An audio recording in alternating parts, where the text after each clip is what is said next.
اعوذ باللہ من الشیطان اللعین الرجیم بسم اللہ الرحمن الرحیم الحمد للہ الذی لا یبلغ مدحتہ القائلون ولا یحصی نعماءہ العادون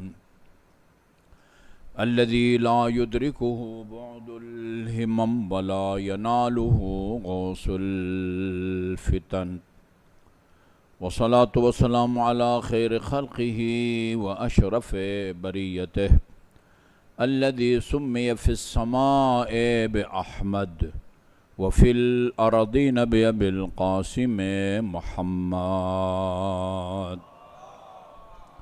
اللهم صل على محمد وآل محمد وعلى أهل بيته الطيبين الطاهرين الذين أذهب الله عنهم الرجس وطهرهم تطهيرا اللهم صل على محمد وآل محمد واللعن الأبدي على أعدائهم أجمعين أما بعد فقال الله الحكيم بسم الله الرحمن الرحيم ان الذين آمنوا وعملوا الصالحات سيجعل لهم الرحمن ودا درود بھیجئے محمد و آل محمد پر اللهم صل على محمد و آل محمد برادران گرامی، گزشتہ مجالس میں یہ عرض کیا گیا کہ جہاں اللہ تعالیٰ نے سورہ شورا کی آیت نمبر 23 میں آن حضرت سے یہ فرمایا کہ جو لوگ آپ کو تبلیغ رسالت کا کوئی اجر یا صلہ معاوضہ دینے کی پیشکش کرتے ہیں، آپ ان سے کہیں قل کہ میں تم سے تبلیغ رسالت کا اور کوئی اجر نہیں مانگتا سوائے قریبی رشتہ داروں سے مودت کے۔ یہ بھی ایک مسئلہ ہے جو زیر بحث ہے کہ کیا محبت اور مودت یہ مکمل طور پر انسان اور بشر کی طرح یہ مترادف ہیں؟ بہت دلچسپ بحث ہے۔ عربی میں، اردو میں بھی یہ لفظ استعمال ہوتا ہے مترادف۔ دو لفظ ہوں اور ان کا ایک معنی ہو، اس کو کہتے ہیں یہ دونوں مترادف ہیں، اور اگر ایک لفظ ہو اس کے کئی معنی ہوں، اس کو عربی میں مشترک کہتے ہیں۔ مشترک جیسے عین ہے تو اس کے بہت سارے معانی ہیں، ولی اس کے بہت سارے معانی ہیں، مولا اس کے بہت سارے معنی ہیں۔ اسی لیے من کنت مولا فہذا علی المولا، وہ کوئی اس کا کوئی ترجمہ کرتا ہے، کوئی ترجمہ کرتا ہے، اس لیے کہ لغت کی کتابوں میں یہ مختلف معانی آپ کو ملیں گے۔ یہ مولا ناصر اور مددگار کے معنی میں بھی استعمال ہوا ہے، لیکن وہ غدیر قم کے حالات، سیاق و سباق، اچھا آن حضرت کا اس اعلان سے پہلے کی تمہید، وہ ساری باتیں بتاتی ہیں کہ مولا کا کیا معنی ہے۔ مولا کے بھی کئی معنی ہیں، 27 معنی۔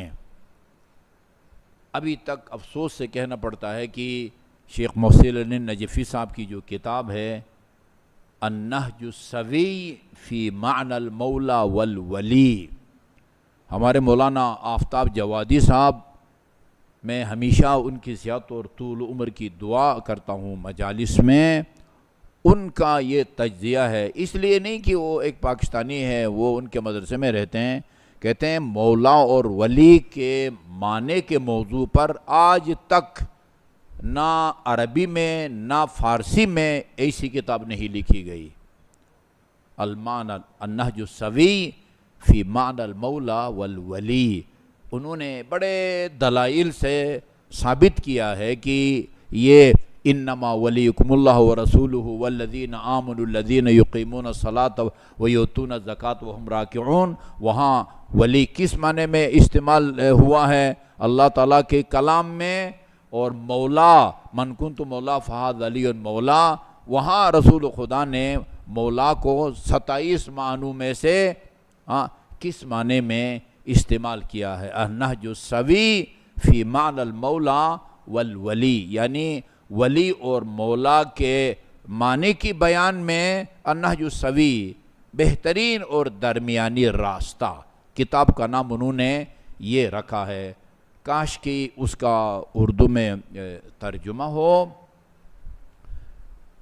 مترادف، عربی زبان میں یہ بحث ہے کہ کیا عربی زبان میں واقعی مترادفین ہیں یا نہیں ہیں. عام طور پر بارش کو غیث بھی کہتے ہیں، مطر بھی کہتے ہیں، یعنی یہ مکمل طور پر ہم معنی ہے یا نہیں کہ نہیں. بارش کی قسمیں ہوتی ہیں، کوئی بارش تیز ہوتی ہے، کوئی بارش ہلکی ہوتی ہے، کوئی بوندا باندی ہے، کوئی موسلادھار ہے. تو عام بارش کو مثلا مطر کہیں، غیث موسلادھار کو کہوں کہ ایسا ہے، یا یہ کہ یہ دونوں مکمل طور پر وہ مترادف ہیں. اچھا، اسی طرح اگر عام ڈکشنری میں جائیں گے عربی ٹو اردو میں، صارم، صاد الف ر میم، وہاں ڈکشنری نے لکھا ہوگا اس کے معنی تلوار. سیف کا معنی بھی یہی ہوگا، سیف کا معنی بھی یہی ہوگا. لیکن بعض علماء کا کہنا ہے کہ نہیں، ایسا نہیں ہے، سیف اور صارم میں فرق ہے. سیف عام ہے، تیز ہو، کند ہو، وہ سیف ہے. لیکن صارم کاٹنے والی اور تیز تلوار کو کہا جاتا ہے. اسی طرح مودت اور محبت میں بھی ایک اختلاف ہے. بعض کہتے ہیں کہ نہیں، محبت اور مودت مکمل طور پر ہم معنی ہے، کوئی ان دونوں کے معنی میں فرق نہیں ہے. اور بعض کہتے ہیں نہیں. اچھا، ڈکشنری میں آپ اٹھا کے دیکھیں، المنجد مشہور لغت کی کتاب ہے، وہ اصل میں تو عربی ٹو عربی ہے.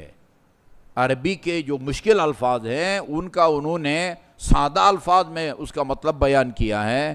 لیکن عربی ٹو اردو بھی ہے، اس میں اگر آپ دیکھیں گے محبت کو مودت ان دونوں کا ایک ہی معنی لکھا ہے. لیکن بعض علماء کہتے نہیں، محبت اور مودت میں فرق ہے. مودت جو ہے وہ خاص ہے، محبت عام ہے. وہ کہتے ہیں جدھر مودت ہے وہاں محبت بھی ہے، ضروری نہیں ہے کہ جدھر محبت ہے ادھر مودت بھی ہو. کہتے ہیں مودت کے اندر اطاعت کا پہلو بھی پایا جاتا ہے. اسی لیے اللہ تعالیٰ نے قُلْ لَا أَسْأَلُكُمْ عَلَيْهِ أَجْرًا إِلَّا الْمَحَبَّةَ فِي الْقُرْبَى نہیں فرمایا ہے، إِلَّا الْمَوَدَّةَ فِي الْقُرْبَى فرمایا ہے. اس ایک مودت میں جس سے محبت کرتے ہیں اس کی اطاعت اور اس کے پیروی کا پہلو بھی ہوتا ہے. درود بھیجے محمد و آل محمد پر. اللہم صلی اللہ محمد و آل محمد. جہاں اللہ تعالیٰ نے آن حضرت سے فرمایا ہے کہ لوگوں سے کہیں کہ آپ کے قریبی رشتہ داروں سے محبت کریں، وہاں رسول خدا اور آپ کے اولاد طاہرین نے ائمہ اہل بیت کے جو ماننے والے محبین ہیں ان کے آپس میں محبت کی بھی بہت زیادہ تاکید کی گئی ہے. اس کا نام رکھا ہے الحب فی اللہ والبغض فی اللہ. ان اوثق، یہ میں دیکھ رہا تھا اہل سنت کی کتابوں میں بھی ہے یہی متن، اور شیعوں کی کتابوں میں بھی ہے. ان اوثق عر الایمان الحب فی اللہ والبغض فی اللہ. ایمان کی رسیوں میں سب سے مضبوط ترین رسی الحب فی اللہ. یہ جو ہم یہاں بیٹھے ہیں نا، یا جہاں تک یہ سوشل میڈیا کے ذریعے ہماری آواز جا رہی ہے، مومنین جتنے آپس میں ایک دوسرے سے محبت کرتے ہیں نا، اس کے پیچھے صرف ایک جذبہ کار فرما ہے، اور وہ یہ کہ آپ بھی خدا کے ماننے والے، میں بھی خدا کا ماننے والا، آپ بھی رسول کے ماننے والے، میں بھی رسول کا ماننے والا، آپ بھی اہل بیت اطہار کے ماننے والے، میں بھی. یہ ایک قدر مشترک ہے. اس کی بنیاد پر ایک دوسرے سے محبت کو الحب فی اللہ والبغض فی اللہ کہا جاتا ہے۔ اس کی جہاں بہت زیادہ تاکید کی گئی ہے وہاں سختی سے منع بھی کیا گیا ہے ایک دوسرے کو نظر انداز کرنے کا۔ میں نے اس سلسلے میں روایات پڑھی ہیں، میرا خیال میں یہ یہاں ایک باب ہے پورا، یہ الحب فی اللہ والبغض فی اللہ، تقریباً آپ کہیں کہ 34 روایتیں مرحوم مجلسی نے اس موضوع پر لکھی ہیں بہار الانوار کی جلد نمبر 66 میں، الحب فی اللہ والبغض فی اللہ کے موضوع پر 36 روایات جو ہے نا وہ نقل کی ہیں۔ ان کو پڑھ کے اور بعض یعنی تاریخی واقعات ائمہ معصومین کے اقوال سے اندازہ ہوتا ہے کہ یہ مسئلہ ائمہ معصومین کے نظر میں کتنا حساس ہے۔ میں پہلے ایک اور متن آپ کی خدمت میں عرض کروں گا، اس کے بعد پھر ائمہ معصومین کی کچھ ہدایات۔ امام جعفر صادق علیہ السلام نے فرمایا المحب فی اللہ محب اللہ، المحب فی اللہ محب اللہ۔ اگر یہ دونوں برادر جو میرے سامنے بیٹھے ہیں نا، یہ جو المحب فی اللہ ہیں، فی اللہ یہ اس سے محبت کرتے ہیں، فی اللہ یہ اس سے محبت کرتے ہیں، یہ دونوں خدا کے محب ہیں۔ یہ روایت کہتی ہے المحب فی اللہ محب اللہ، جو دو بندے للہ ایک دوسرے سے محبت کرتے ہیں، ان کی محبت کی بنیاد اللہ کی اطاعت، رسول کی اطاعت یا امام کی اطاعت ہے۔ اللہ سے محبت، رسول سے محبت ہے، یہ المحب فی اللہ محب اللہ، یہ در حقیقت ہے یہ صرف اس کا محب نہیں ہے بلکہ یہ اللہ کا بھی محب ہے۔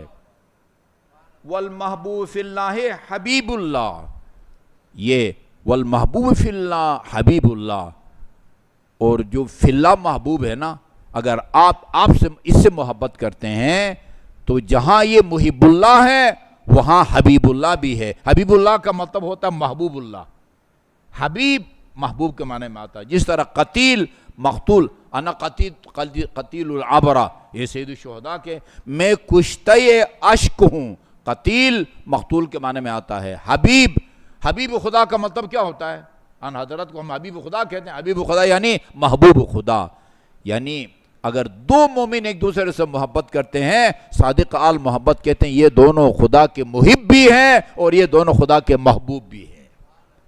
یہ دونوں خدا سے بھی محبت کرتے ہیں اور یہ دونوں خدا کے محبوب بھی ہیں۔ لِأَنَّهُمَا لَا يَتَحَابَّانِ إِلَّا فِي اللَّهِ، اس لیے کہ یہ کسی دنیاوی لالچ کی وجہ سے ایک دوسرے سے محبت نہیں کرتے، ان کی محبت کی بنیاد اور اساس اللہ، رسول اور اہل بیت کی محبت ہے۔ قال رسول اللہ، رسول خدا صلی اللہ علیہ وسلم نے فرمایا المرء مع من احبا، کسی بھی انسان کا حشر نشر اس کے ساتھ ہوگا جس سے وہ محبت کرتا ہوگا۔ بہت پیاری بات ہے، المرء مع من احبا، جو علی سے محبت کرے گا وہ علی سے ساتھ مشہور ہوگا۔ یہ 2 جمع 2 4 کی طرح ہے بھائی، ایسے لوگ دل بہلانے کے لیے کہیں کہ بھائی یہ جو ہے نا وہ شیر و شکر تھے، بھائی یہ ناروں سے بات جو ہے نا وہ نہیں بنتی ہے۔ سیدھی بات یہ ہے کہ جو علی سے محبت کرے گا وہ علی کے ساتھ مشہور ہوگا، اور جو علی کا دشمن ہوگا، علی سے دشمن سے جو محبت کرے گا وہ علی کے دشمن کے ساتھ مشہور ہوگا۔ جو حسین سے محبت کرے گا جی وہ حسین کے ساتھ مشہور ہوگا، اور جو حسین کے دشمن سے محبت کرے گا، بلکہ مجھے 2 قدم آگے بڑھنے دیں، جو حسین کے دشمن کے بارے میں نرم گوشہ رکھتا ہوگا وہ حسین کے دشمن کے ساتھ مشہور ہوگا۔ یہ جو کہتے ہیں نا وہ بہت اچھا آدمی تھا، بھئی رسول خدا نے یزید کو حسین کا قاتل کہا ہے، یزید کو حسین کا قاتل کہا۔ ایک دل میں قاتل اور مقتول دونوں کی محبت، یہ کیسے ہو سکتا ہے؟ حقیقی محبت قاتل اور مقتول دونوں کی، جی یہ دونوں جمع نہیں ہو سکتی ہیں۔ قرآن کی آیت بھی ہے، اللہ تعالیٰ نے جو ہے نا انسان کے پہلو میں ایک ہی دل رکھا ہے، دو دل ہوتے تو اس میں ایک کی محبت ہوتی دوسرے میں، لیکن ایک دل میں یا دو متضاد کی محبت جمع نہیں ہو سکتی۔ المرء مع من احب فمن احب عبدا فی اللہ، جو کوئی کسی بندے خدا سے للہ فی اللہ محبت کرے، فإنما احب اللہ، در حقیقت یہ خدا سے محبت کرتا ہے۔ جو للہ فی اللہ کسی مومن سے محبت کرے وہ در حقیقت خدا سے محبت کرتا ہے۔ وَلَا يُحِبُّ اللَّهُ تَعَالَى إِلَّا مَنْ أَحَبَّهُ اللہ، اور خدا سے وہی بندہ محبت کرتا ہے جس سے خدا محبت کرے۔ جی آپ کو یاد ہے سریہ، عربی میں سریہ اس جنگ کو کہتے ہیں کہ جس میں رسول خدا نے خود شرکت نہ کی ہو، کسی اور کی قیادت میں لشکر اسلام کو بھیجا ہو۔ امیر المومنین کی قیادت میں لشکر اسلام کو بھیجا تھا، جب واپس آیا جہاد سے فارغ ہو کے، اس جنگ کے شرکاء سے رسول خدا نے امیر المومنین کے بارے میں، آپ کی قیادت کے بارے میں، آپ کے کمان کے بارے میں جب پوچھا، کہا زبردست آپ کی قیادت اور کمان تھی، لیکن ہمیں علی کا ایک عمل عجیب لگا، گویا ہمیں دبے الفاظ میں ہمیں علی کے فلان عمل پر ہم کو تحفظ ہے۔ کون سا امیر مومنین کا عمل پر تمہیں تحفظ ہے؟ وہ تمام نمازوں میں پہلی رکعت میں بھی دوسری رکعت میں بھی سورہ قل هو اللہ پڑھتے رہے۔ یہ گویا ان کے نظر میں کوئی قابل اعتراض عمل تھا، ناپسندیدہ علی کا۔ امیر المومنین کو بلا کے بجائے اس کے کہ رسول خدا خود امیر المومنین کا دفاع کرتے، امیر المومنین کی زبان مبارک سے جواب سنانا چاہتے تھے، علی کو بلا کے کہا علی یہ بتاؤ، یہ ان کو تحفظ ہے کہ تمام نمازوں کی پہلی رکعت میں بھی دوسری رکعت میں بھی آپ کیوں قل هو اللہ پڑھتے رہے؟ فرمایا لِأَنَّهُ احبہ، کیا کروں یا رسول خدا، مجھے سورہ توحید سے محبت ہے۔ فرمایا ام المومنین بھی نقل کرتی ہے، بخاری کے اندر اس واقعے، شیخ صاحب نے بھی سورہ قل هو اللہ کے فضائل میں اس روایت کو نقل کیا ہے۔ رسول خدا نے فرمایا ما احببتها الا احبک اللہ، یہ تیرے دل میں سورہ توحید کی محبت اس لیے ہے کہ خدا تجھ سے محبت کرتا ہے۔ جی یا علی، یہ سورہ توحید سے محبت اس بات کی دلیل ہے کہ تو خدا کا محبوب ہے، خدا تجھ سے جو ہے نا وہ محبت کرتا ہے۔ جی وَلَا يُحِبُّ اللَّهَ إِلَّا مَنْ أَحَبَّهُ اللَّهُ، قال رسول اللہ صلی اللہ علیہ وآلہ وسلم، بینر بنا کے آویزان کرنے کے قابل ہے واقعاً یہ جملہ۔ قال رسول اللہ صلی اللہ علیہ وآلہ وسلم افضل الناس بعد النبیین، اس صادق آل محمد کا فرمان آپ کو سنا رہا ہوں، افضل الناس بعد النبیین فی الدنیا والآخرہ، دنیا اور آخرت دونوں میں جی نبیوں کے بعد سب سے افضل وہ لوگ ہیں جو للہ فی اللہ ایک دوسرے سے محبت کرتے ہیں۔ افضل الناس بعد النبیین المتحابون یا فی اللہ۔ روایت خاصا وہ طولانی ہے، ابھی میں آپ کو ایک دو ایسی روایتیں سناؤں گا جس میں آپ نے بہت زیادہ وہ تاکید کی ہے ائمہ معصومین علیہ الصلوۃ والسلام نے۔ علی ابن یقطین کا نام ہم نے سنا ہوا ہے، جی خلفائے بن عباس کے دور میں، وہ آپ آج کل کی زبان میں کہیں وہ وفاقی وزیر تھے، وزارت تھی ان کے پاس، تھی نا، مشیر تھے یا وزیر تھے؟ وزیر تھے۔ بعض اوقات وہ حکومت کے اندرونی حالات کو دیکھ کے امام کی خدمت میں عرض کیا فرزند پیغمبر میں استعفیٰ دینا چاہتا ہوں، یہ جو ہے نا وہ اس حکومت سے نکلنا چاہتا ہوں۔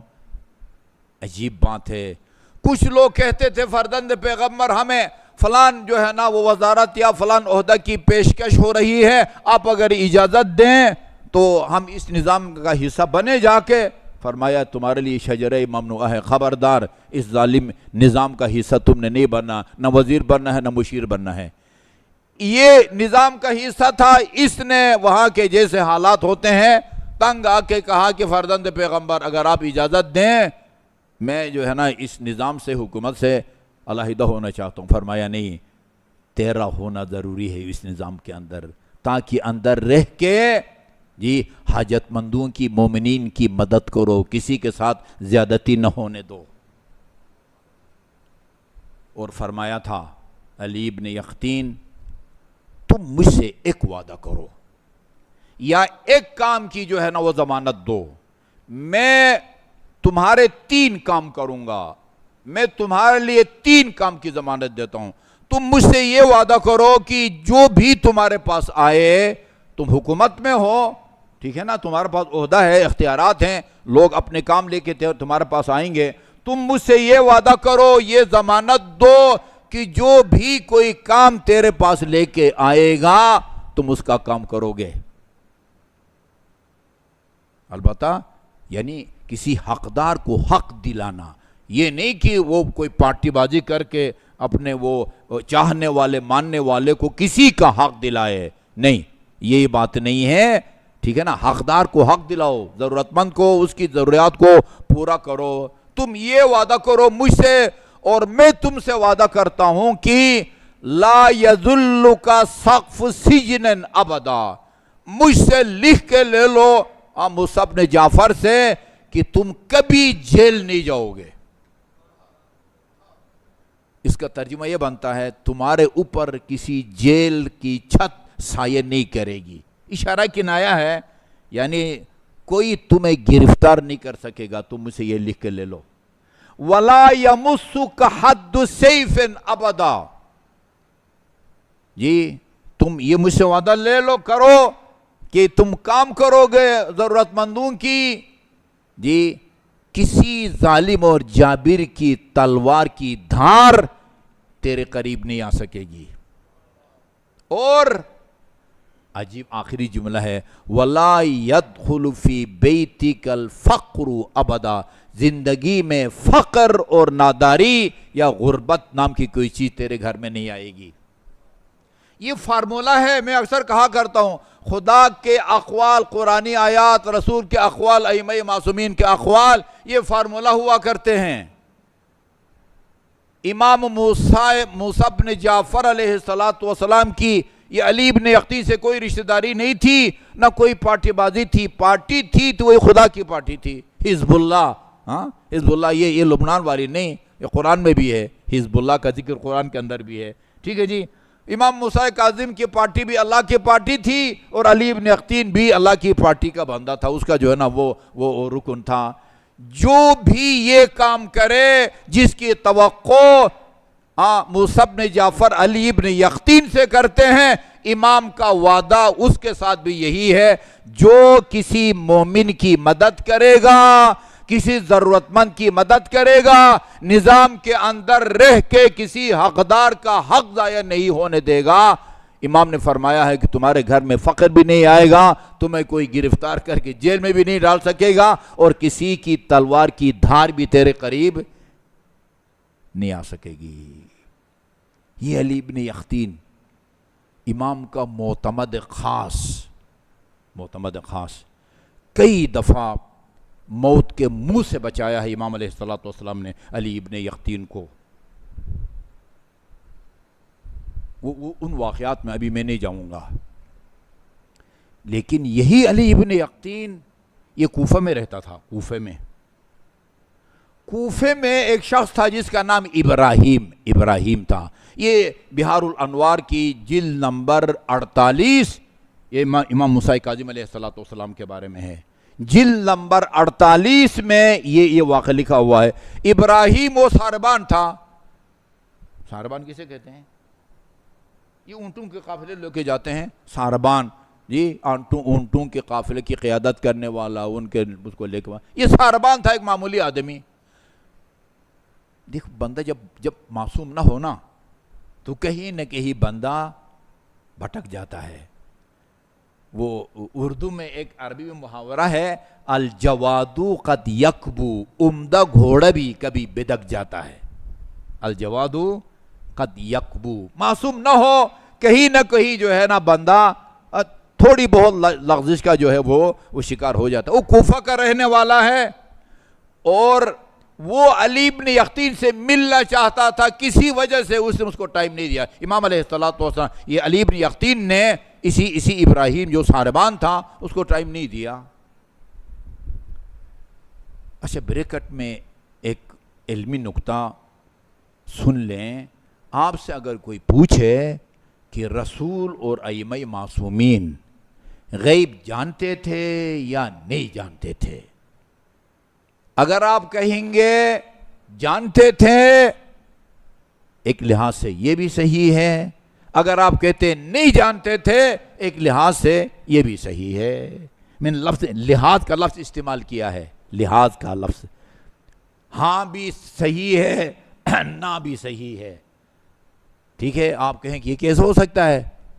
ہاں بھی صحیح ہو، نہ بھی صحیح ہو. اگر جانتے تھے تو پھر نہ غلط ہے، نہیں جانتے تھے پھر ہاں غلط ہے.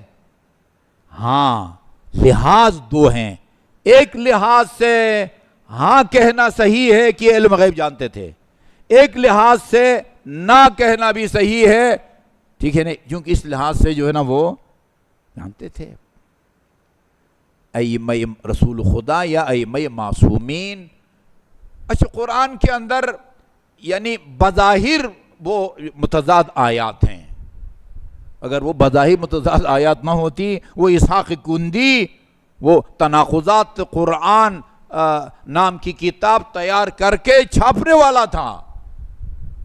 ایک بندے نے آ کے امام حسن عسکری علیہ السلام سے کہا کہ فرزند پیغمبر وہ فلان جو ہے نا وہ قرآن میں جو ہے نا وہ تناقضات کو ثابت کرنے کی اس نے کوشش کی ہے، جو کہ قرآن کے معجزہ ہونے کا ایک پہلو یہ ہے کہ قرآنی آیات میں آپس میں کوئی اختلاف نہیں ہے. وَلَوْ كَانَ مِنْ عِنْدِ غَيْرِ اللَّهِ لَوَجَدُوا فِيهِ اخْتِلَافًا كَثِيرًا. اگر یہ قرآن خدا کے علاوہ کسی اور کا کلام ہوتا تو اس کی آیات میں ان کو کوئی نہ کوئی اختلاف نظر آتا. یہ اول سے لے کر آخر تک کہ قرآنی آیات میں جو ہم آہنگی ہے، یہ اس بات کی دلیل ہے کہ یہ خدا کا کلام ہے، کسی خدا کے علاوہ کسی اور کا ایسا کلام نہیں ہو سکتا. اس بندے خدا نے کئی آیات کو جمع کیا تھا، کئی آیات کو جمع کیا تھا. یہ آیت اس سے ٹکراتی ہے، یہ آیت اس سے ٹکراتی ہے، یہ آیت اس سے ٹکراتی ہے. یہ دو آیتیں اکثر میں پیش کرتا رہتا ہوں.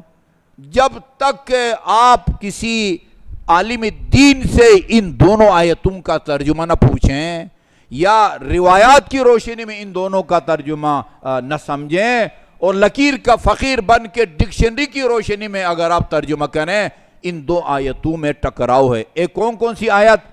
ایک آیت ہے لا تزر وازرۃ وزر اخری. روز قیامت ایک آدمی دوسرے کے گناہوں کا بوجھ نہیں اٹھائے گا. نہ آپ میرے گناہوں کا بوجھ اٹھائیں گے، نہ میں آپ کے گناہوں کا بوجھ اٹھاؤں گا. میں اپنے گناہوں کا بوجھ اٹھاؤں گا اور آپ اپنے گناہوں کا. یہ قرآن میں ایک سے زیادہ میرے خیال میں 2 مقامات پر یہ لفظ استعمال ہوا، لا تزر وازرۃ وزر اخری. دوسری آیت میں ہے لَيَحْمِلُنَّ أَثْقَالَهُمْ وَأَثْقَالًا فَوْقَ أَثْقَالِهِمْ. بالکل اس کے الٹ. روز قیامت کچھ لوگ ان کے کندھوں پر اپنے گناہوں کا ثقل اور بوجھ بھی ہوگا اور دوسروں کا بھی بوجھ ہوگا. ابھی حاضرین میں سے مجھے کوئی تسلی بخش جواب دے سکتا ہے؟ خدایا تو کہتا کوئی آیت نہیں، ان کا آپس میں اختلاف نہیں ہے. وہ لا تزر وازرۃ وزر، وزر کا معنی بوجھ ہے، بوجھ. وزیر جو ہے نا، وزیر اسی وزر سے بنا ہے، کیونکہ وزیر بادشاہ کا ہے یا وزیر اعظم کا بوجھ بٹاتا ہے، اس کو وزیر کہتے ہیں. وزر کا معنی بھی بوجھ ہے، ثقل کا معنی بھی ثقیل ہے نا. انی تارک فیکم ثقلین، میں تمہیں 2 گراں قدر چیزیں چھوڑ کے جا رہا ہوں. کیا خیال ہے ان دونوں آیتوں میں ٹکراؤ ہے یا نہیں؟ بظاہر لا تزر وازرۃ وزر اخری، ایک کا بوجھ دوسرا نہیں اٹھائے گا. دوسری آیت کہتی ہے روز قیامت کچھ لوگ ہوں گے اپنا بوجھ بھی اٹھائے ہوئے ہوں گے اور دوسروں کا بوجھ بھی اٹھائے ہوں گے. اس کا کیا مطلب ہے؟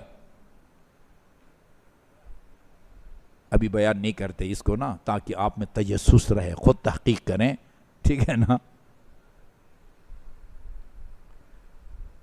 لیکن میں آپ کو زیادہ دیر تک پریشان نہیں رکھنا چاہتا. اصولی طور پر یعنی جس نے گناہ کیا ہے وہی اپنے گناہ کا بوجھ اٹھائے گا، لیکن بعض اوقات اگر بندہ دوسروں کی گناہ کا سبب بنا ہو، وہاں اس کے کندھے پر اپنے گناہ کا بوجھ بھی ہوگا اور دوسروں کے گناہ کا بھی بوجھ اس کو اوپر ہوگا، اگر اس نے دوسروں کے گناہ کا یہ سبب بنا ہے. اسی لیے رسول خدا نے فرمایا من سن سنتن حسنتن فلہ اجرہا و اجر من عمل بہا. جو کوئی نیک بنیاد نیک کام کی بنیاد ڈال جائے، مسجد امام صادق بنا کے جائے، ٹھیک ہے جی، یہ فلہ اجر من عمل بہا. جتنے لوگ قیامت تک مسجد امام صادق میں نماز پڑھیں گے، جتنا ثواب ان کو ملے گا اتنا ہی ثواب الصادق ٹرسٹ کے اراکین جنہوں نے محنتوں سے مومنین کی تعاون سے مسجد کو بنایا ہے، وہ ان کو بھی چاہے وہ دنیا میں زندہ ہوں یا مرحوم ہو گئے ہوں سب کو ملے گا. دوسرا حصہ وَمَنْ سَنَّ سُنَّةً سَيِّئَةً فَعَلَيْهِ وِزْرُهَا وَوِزْرُ مَنْ عَمِلَ بِهَا. اور جو کسی غلط کام کی بنیاد ڈال کے اس دنیا سے اللہ کو پیارے ہو جائے، تو وہ قیامت تک جتنے لوگ اس غلط کام میں آلودہ ہوں گے، جتنا گناہوں کا بوجھ ان کے کاندھوں پر ہوگا اتنا ہی گناہوں کا بوجھ اس برے کام کی بنیاد ڈالنے والے مؤسس کے کاندھوں پر بھی ہوگا. ٹھیک ہے جی، درود بھیجئے محمد وآل محمد پر. اللہم صلی علی محمد وآل محمد. یہ پرانی آیات میں کہیں لا یعلم الغیب الا ہو، لا یعلم الغیب الا ہو، اسی کو لے کے بیٹھ جاتے ہیں، غیب خدا کے علاوہ کوئی بھی نہیں جانتا. بابا صرف یہی آیت نہیں ہے، بات دوسری آیات میں بھی کچھ ہستیوں کو خدا نے مستثنا قرار دیا ہے.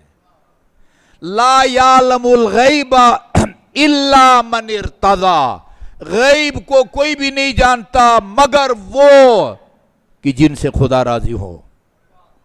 اس کا مطلب یہ ہے کہ اللہ تعالیٰ نے گنجائش رکھی ہے کچھ لوگوں کو علم غیب سے آگاہ کرنے کا نا. بھری پڑی ہیں روایات امیر مومنین کے بارے میں، امام جعفر صادق کے بارے میں. ابھی یہ آپ کی خدمت میں ابھی میں عرض کروں گا. ایک ہی داستان کا ابھی وقت ہے. ابراہیم، اس کو ٹائم نہیں دیا امام علیہ السلام نے. کوفے میں ابراہیم ساربان نے علی ابن یقطین جیسے امام کے مقرب کو ملنے کا ٹائم نہیں دیا.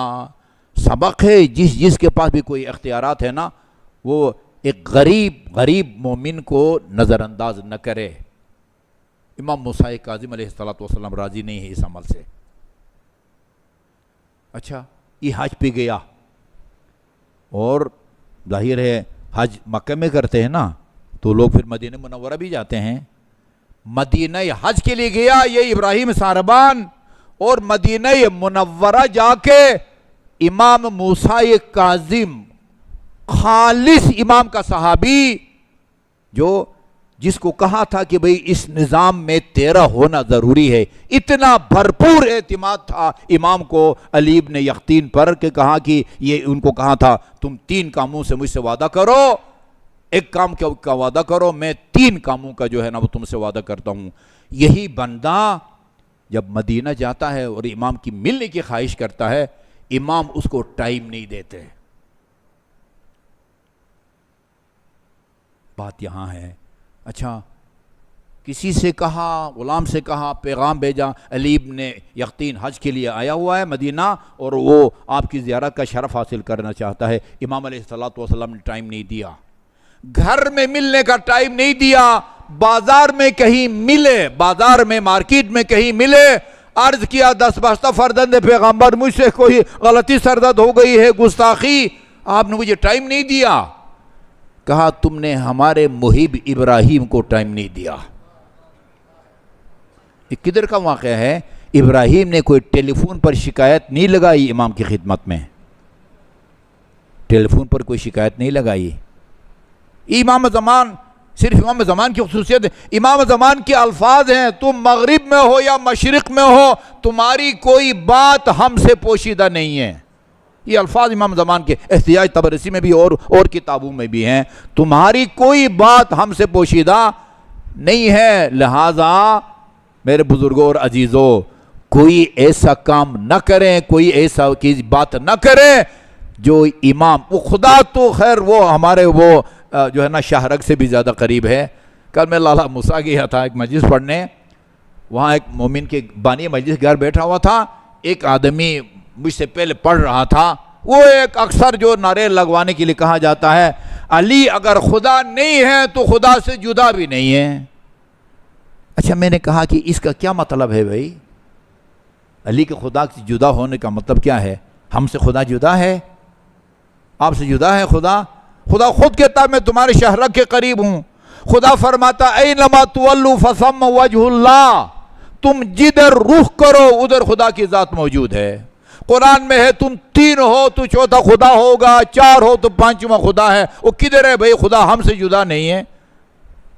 خدا علی خدا نہیں تو خدا سے جدا بھی نہیں ہے۔ وہ کیا کہنا چاہتے ہو بھائی؟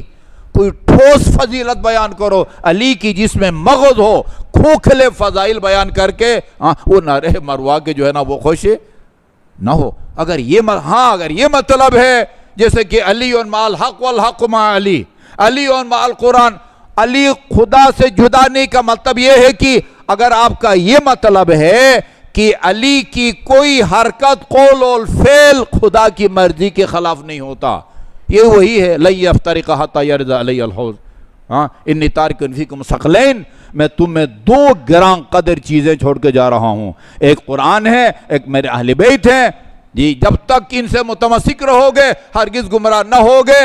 وہ بعد روایہ حتی یرضی علی الحوض، قیامت تک نہ قرآن حسین علی سے جدا ہوگا نہ علی کو۔ اس کا کیا مطلب ہے؟ یعنی علی ہر وقت اپنی جیب میں چھوٹا سا پاکٹ سائز کا قرآن رکھتے تھے، روایات میں ہے اپنے ساتھ ہمیشہ قرآن رکھو۔ امام زین العابدین فرماتے ہیں میں کسی صحرا میں اکیلا ہوں اور میرے پاس کتاب خدا ہو، مجھے کسی صحرا کے جانور کا ڈر ہے نہ کسی جن بھوت کا ڈر ہے۔ ایک مستحب کام ہے جیب میں سجدگاہ ہونا، یہ مستحب ہے، جیب میں چھوٹا قرآن آپ رکھیں، یہ مستحب ہے، لیکن یقیناً اس کا یہ مطلب نہیں ہے علی قرآن کے ساتھ ہے، قرآن علی کے ساتھ ہے۔ اس کا مطلب یہ ہے کہ علی کی کا قول اور فعل، اس کا رفتار اور کردار قرآن کے عین مطابق ہے 100%، اس کا یہ مطلب ہوتا ہے۔ اچھا جی، تم نے ہمارے جو ہے نا وہ محب کو ناراض کیا، تم نے اس کو ٹائم نہیں دیا ابراہیم ساربان کو۔ اس کے بعد فرمایا دیکھو جب تک اس کو راضی نہیں کرو گے نا، یہ تمہاری حج کی عبادات، یہ تمہارا طواف، یہ تمہارے سعی، یہ تمہارا وقوف عرفات، یہ خدا کی بارگاہ میں قبول نہیں ہے۔ پہلے اس کو راضی کرو پھر حج کے اعمال کو شروع کرو۔ میں دوبارہ دہراؤں گا، یہ فارمولہ ہوتا ہے امام علیہ السلام۔ آپ کے پاس بھی اگر اختیارات ہیں نا، ادھر یہ اساتذہ ٹرسٹ کے اندر بھی کوئی چیئرمین ہے، کوئی جنرل سیکرٹری ہے، کوئی فلان ہے، کوئی فلان ہے، آپ دفتر میں آپ کے بھائی کوئی اختیارات ہیں اور ایک مومن آتا ہے آپ سے ٹائم مانگتا ہے، آپ نہیں دیتے ٹائم، یہ اسی کیٹیگری میں آتا ہے، اسی کیٹیگری میں آتا ہے۔ مولا وہ کوفے میں ہوں، میں ادھر ہوں۔ ابھی دیکھیں نا، ایک تو یہ پتہ چلا کہ یہ پتہ چلا کہ ائمہ رسول اور ائمہ معصومین علم غیب نہیں جانتے۔ اس کا یہ مطلب ہے کہ جس طرح خدا کا علم ذاتی ہے بلکہ عین علم ہے، اسی طرح ائمہ معصومین کا علم ذاتی نہیں ہے، عین علم نہیں ہے۔ ان کے پاس جتنا بھی علم ہے بلکہ جتنے بھی کمالات اور فضائل ہیں وہ سارے کے سارے خدا کی طرف سے دیے گئے ہیں۔ اس معنی میں ذاتی علم نہیں ہے. ہاں بھائی علم غیب کا علم رکھتے ہیں ہاں، لیکن کس طرح؟ خدا نے ان کو غیب کا علم دے رکھا ہے. کس نے مدینے میں موجود امام موسیٰ کاظم علیہ السلام کو بتایا کہ ابراہیم ساربان وہ آپ کے محب وہ علی بن یقطین وزیر سے ملنا چاہتا تھا، اس کو ٹائم نہیں دیا؟ یہ کس نے بتایا ہے؟ ذاتی نہیں، خدا کے دیے ہوئے علم کی روشنی میں موسیٰ بن جعفر کو پتہ چلتا ہے کہ علی بن یقطین نے ابراہیم ساربان کو ملنے کا ٹائم نہیں دیا. اچھا کیا کروں مولا میں، وہ تو وہاں بیٹھا ہے، اور کوئی آج کل کی طرح کو ٹیلی فون کے ذریعے کسی کو راضی بھی کر سکتے ہیں. ابھی آپ امریکہ میں کوئی بیٹھا ہو، میں نے سوشل میڈیا پر ابھی چیک کیا ہے، کوفہ سے لے کر مدینہ تک کتنا فاصلہ ہے؟ 1370 کلومیٹر ہے. صرف یہ بتانے کے لیے میں نے ابھی جو ہے نا وہ ابھی چیک کیا آنے سے پہلے 1370 کلومیٹر. اچھا کیا کروں؟ کہا کہ اس کا حل میں تمہیں بتاتا ہوں. امام موسیٰ کاظم نے فرمایا تم کل سویرے سویرے کسی کو بتائے بغیر جنت البقیع جاؤ، وہاں کسی کو بتانے کی ضرورت نہیں، اس کو رات میں رکھو، جنت البقیع جاؤ، وہاں پر وہ ایک اونٹ یا اونٹنی جو ہے بالکل اس کے پہ زین وغیرہ رکھی ہوئی وہ وہاں رکھی ہوگی، وہ کسی کو بتائے بغیر اس پر سوار ہو، وہ کوئی دیر نہیں لگے گی، وہ تمہیں کوفہ پہنچا دے گی. اچھا جی، اس کو طی الارض کہتے ہیں نا، وہ خاصان خدا کی خواہش پر زمین سمٹ جاتی ہے، زمین سمٹ جاتی ہے. یہ فوراً نا وہ علی بن یقطین، ابو کتنے منٹ لگے، گھنٹے لگے، علی بن یقطین یعنی اونٹ پر، بھائی اونٹ پر 1370 کلومیٹر اگر اونٹ کو جتنا مرضی آپ بھگائیں کتنے دن لگیں گے؟ کئی دن لگیں گے نا. نہیں، فوراً پہنچ گیا بندہ، منٹوں میں یا گھنٹوں میں دروازہ کھٹکھٹایا. کون؟ علی بن یقطین. بھئی وہ فاقی وزیر جو کل ملنے کا ٹائم نہیں دے رہا تھا، وہ آج ابراہیم ساربان کے گھر پہ پہنچے ہیں. وہ تو اس کے ہوش اڑ گئے، باور ہی نہیں کرتا. کہ بھئی وہ باور کرو، قسم لے لو مجھ سے، البتہ یہ میرا جملہ ہے کہ میں علی بن یقطین ہوں، تمہارے گھر کے دروازے پر ہوں. دروازہ کھولا، کہا کیسا آنا ہوا، کہا سارا بتایا. اب چھپانا کیا تھا؟ اس سے کہا کہ میں نے تمہیں ٹائم نہیں دیا تھا، اب میں حج پہ جا رہا تھا. امام موسیٰ کاظم علیہ السلام نے کہا جب تک ابراہیم کو راضی نہیں کرو گے اس وقت تک تمہارے کوئی عمل حج کا خدا کی بارگاہ میں قبول نہیں ہوگا، تم مجھے معاف کرو. کہا غفر اللہ لک، اس کا مطلب یہ ہے میں نے معاف کر دیا، اللہ تعالیٰ آپ کو بخش دے گا. یہ کافی نہیں ہے. یہ بہار الانوار جلد نمبر 48 میں بھی لکھا ہوا ہے، اور کافی مستند علماء کرام نے نقل بھی کیا ہے، اور آپ نے سنا بھی ہوگا. کہا اس طرح نہیں، میں اپنا رخسار زمین پر رکھتا ہوں، اس کے اوپر تم اپنا پاؤں رکھو، تب مجھے یقین ہو گیا کہ تم مجھ سے راضی ہو گیا ہے. اسے انکار کر دیا، میں ایسا نہیں کر سکتا. کہا میں کہتا ہوں بھائی مجھے اس وقت تک تسلی نہیں ہوگی جب تک تم یہ کام نہیں کرو گے. یہ کام کیا اس نے، پھر کرایا اس سے، اور پھر امام علیہ السلام کی خدمت کی. امام نے کہا کہ اب میں کہا کہ اب خدا بھی راضی ہے، رسول بھی راضی ہے، اور علی بھی راضی ہے، اور میں بھی تم سے راضی ہوں. امام جعفر صادق علیہ السلام نے ایک بندے سے کہا کہ بھائی تو ہماری توہین کرتا ہے، تو ہماری توہین کرتا ہے. نعوذ باللہ فرزند پیغمبر، میں ایسے دن کے لیے جو ہے نا وہ زندہ نہیں رہنا چاہتا کہ جس میں میں آپ کی توہین کا تصور بھی کر سکوں. کہاں میں نے آپ کی توہین کی؟ کہا کہ تو حج پہ جا رہا تھا، جحفہ مین میقات ہے نا، غدیر خم، میدان غدیر خم. کچھ لوگ گئے ہیں، وہ کہتے ہیں کہ جحفہ کی جو مسجد ہے وہاں سے 13 کلومیٹر کے فاصلے پر جو ہے نا وہ میدان غدیر خم ہے، جہاں پر منقوط مولا فاض علی المولا کا وہ اعلان ہوا تھا.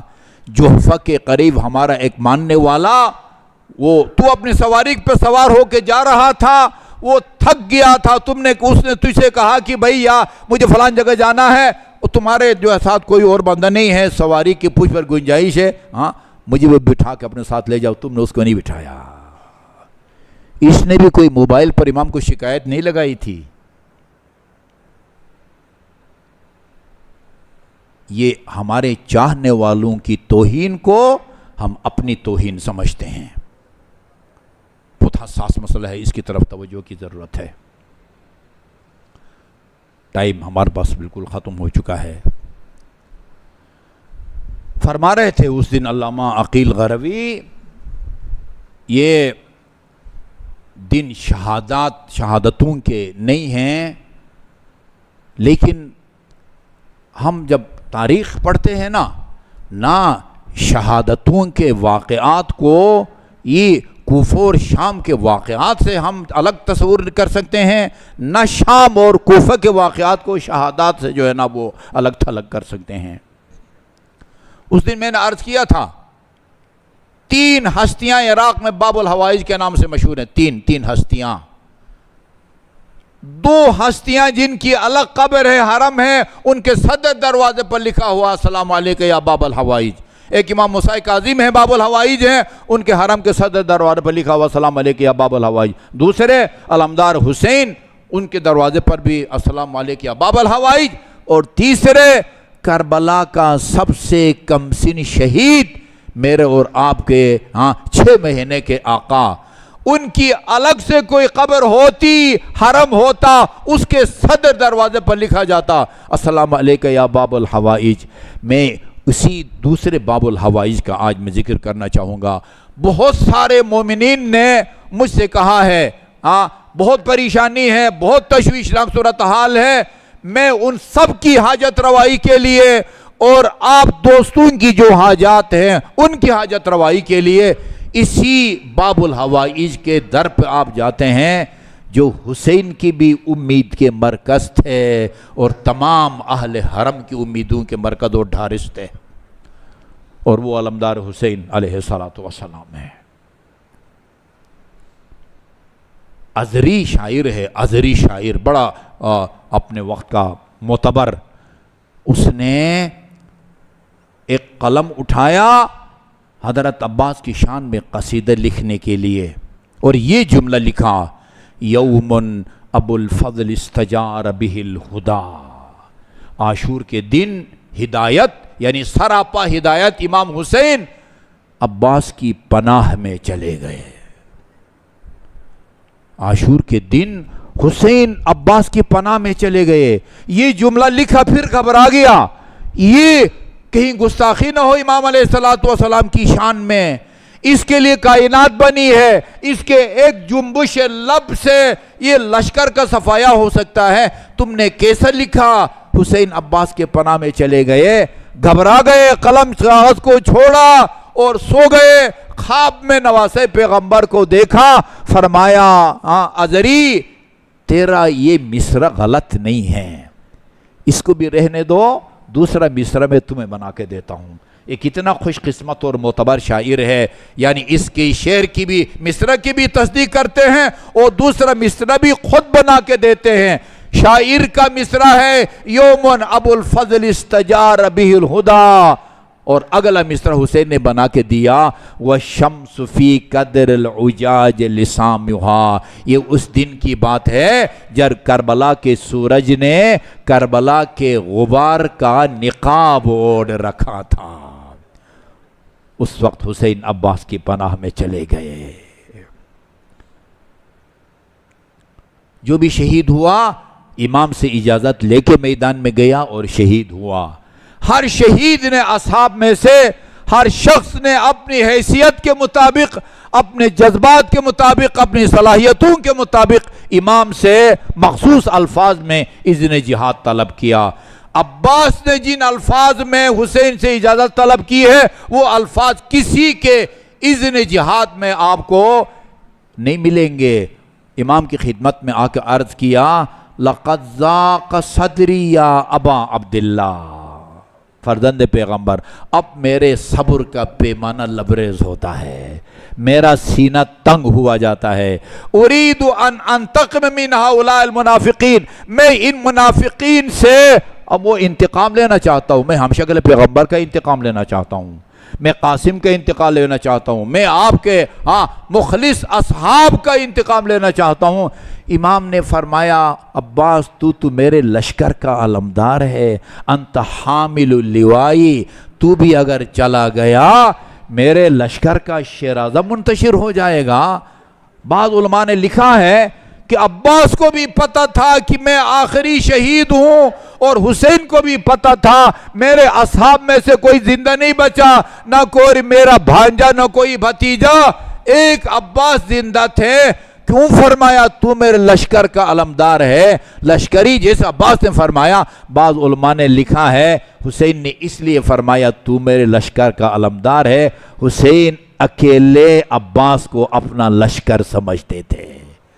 عباس تجھے میں اپنا لشکر سمجھتا ہوں، تو بھی اگر چلا گیا جیسے حسین نے فرمایا تھا الان انکسر ظہری، جب اصرار کیا نا فرمایا اگر عباس اگر جانا ہی ہے، یہ دیکھو خیموں سے چھوٹے چھوٹے بچوں کی العطش اور العطش کی صدائیں بلند ہیں، ان کے لیے پانی کی کوئی سبیل کرو. مشق سکینہ تھمایا. علامہ علی نقی رحمۃ اللہ علیہ فرماتے تھے حسین نے مشق سکینہ عباس کو دے کے عباس کو پابند کر دیا. اب عباس اس طرح نہ لڑ سکے گا جس طرح لڑنے کا جذبہ رکھتے تھے. کہنا آسان ہے عزادارو، اب فرات کے اوپر 4000 عمر سعد کے سپاہیوں کا پہرا تھا کہ کہیں حسین کا علمدار مشق بھر کے خیمہ تک نہ پہنچانے پائیں. 4000 کا حصار توڑا، اور ایسا نہیں کیا جلدی میں ساحل سے مشکیزوں کو بھرا ہو. فرات کے اندر بڑے اطمینان کے ساتھ اتنے دور نکل گئے علمدار حسین. فرات کا پانی علمدار حسین کی گھوڑے کے پیٹ کو چھوتا تھا. مشکیزہ کو بھرا اور خیمگاہ کی طرف روانہ ہو گئے. سخت مصائب کی جملے میں نہیں پڑتا، خدا آپ کو نصیب فرمائے. شارع القمہ، جی شارع القمی ہے حرم حضرت عباس کے سامنے جو سڑک ہے اس کو شارع القمی کہتے، بڑی سڑک ہے. اسے تھوڑا سا آگے جائیں ایک کتبہ چھوٹا سا بورڈ لگا ہوا ہے، تیر کا نشان ہے. الہ ید الیسرا اذا ید العباس الیسرا یمنا. یہ راستہ اس جگہ کو جاتا ہے جہاں عباس کا دایاں شانہ قلم ہوا تھا. تھوڑا سا آگے جائیں لکھا ہوا ہے اذا ید العباس الیسرا، یہ اس جگہ کو جاتا ہے. الی کف العباس الیسرا، یہ اس جگہ کو جاتا ہے جہاں پر عباس کا بایاں شانہ قلم ہوا. دونوں جگہوں پر دیوار کے اندر وہ زیارت بنی ہوئی ہے. دونوں شانے قلم کروانے کے بعد، دایاں شانہ قلم کروانے کے بعد رجز پڑا. فرمایا واللہ ان قطعتم یمینی فانی احامی ابدا عن دینی. کیا ہوا تم نے اگر میرا دایاں شانہ قلم کیا ہے؟ جب تک عباس زندہ ہے میں دین کی بھی حمایت کرتا رہوں گا، اس نواسے پیغمبر کی بھی حمایت کروں گا وہ جس کا نانا صادق بھی تھا اور امین بھی تھا. دونوں شانے کٹوانے کے باوجود بڑی تیز رفتاری سے خیمگاہ کی طرف بڑھ رہے ہیں. عزادارو وہ منزل آئی جب ایک ظالم نے مشق سکینہ کو تیر کا نشان بنایا. مشق سکینہ چھد گیا، پانی بہہ گیا، اور ایک ظالم نے قریب سے آ کے سر مبارک پر گرز کا وار کیا. باقی مصائب آئیے آپ کی مادر گرامی ام البنین سے سنتے ہیں. جنت البقیع کی دھوپ میں بیٹھ کے اپنے 4 بیٹوں کے مرثیے پڑھتی تھی، اور مروان جیسا سنگ دل جب سنتا تھا اس سے بھی رہا نہیں جاتا تھا، وہ ساتھ وہ بھی روتا جاتا تھا. فرماتی ہے مدینے والوں تمہیں پتہ ہے میرا نام فاطمہ ہے، ام البنین نہیں ہے. میں اپنے 4 بیٹوں کی وجہ سے ام البنین کہلاتی تھی. آج کے بعد جس نے مجھے بلانا ہو پکارنا ہو ام البنین کے نام سے نہ پکارے۔ میں بنین کا لفظ سن کے اپنے 4 بیٹے مجھے یاد آتے ہیں، جس نے بھی بلانا ہو مجھے فاطمہ کے نام سے بلائے۔ اس کے بعد اپنے بیٹے سے مخاطب خطاب کر کے فرماتی ہیں، بیٹے عباس، مجھے بتایا گیا عمر سعد کے ایک لشکر نے قریب سے تیرے سر پر گرز کا وار کیا تھا، میں سمجھ گئی اس وقت تیرے بدن پر تیرے دونوں بازو نہ ہوں گے۔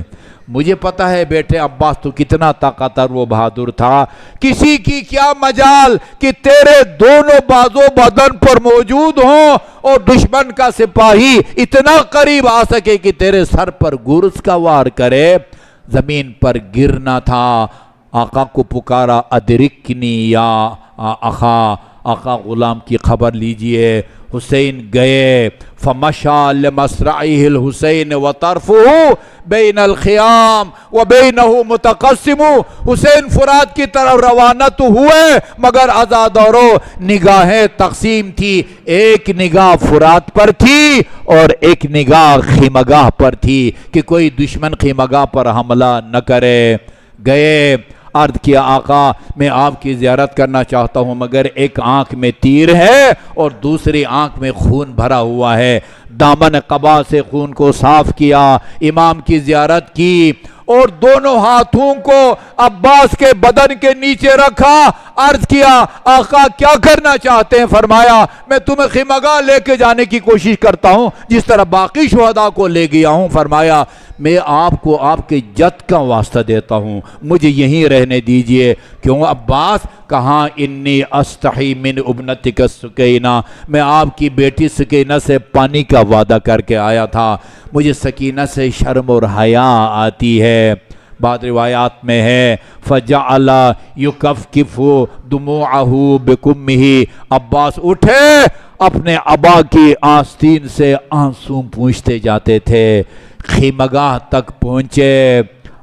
عباس کی شہادت کے بعد کربلا کے منظر کا شاعر نے نقش پیش کیا ہے، الیوم نامت اعین بک لم تنم وتصاہدت اخری فعز منامها۔ اے علمدار حسین، تیری شہادت کے بعد عمر سعد کے سپاہی جو سو نہیں سکتے تھے تیرے تصور سے، آج کے بعد وہ سکون سے سوئیں گے۔ وتصاہدت اخری فعز منامها، مگر حسین کے چھوٹے چھوٹے بچے اور نبی زادیاں جو تیرے تصور سے جیت رہی تھی، آج کے بعد وہ سکون کی نیند نہ سو سکیں گی۔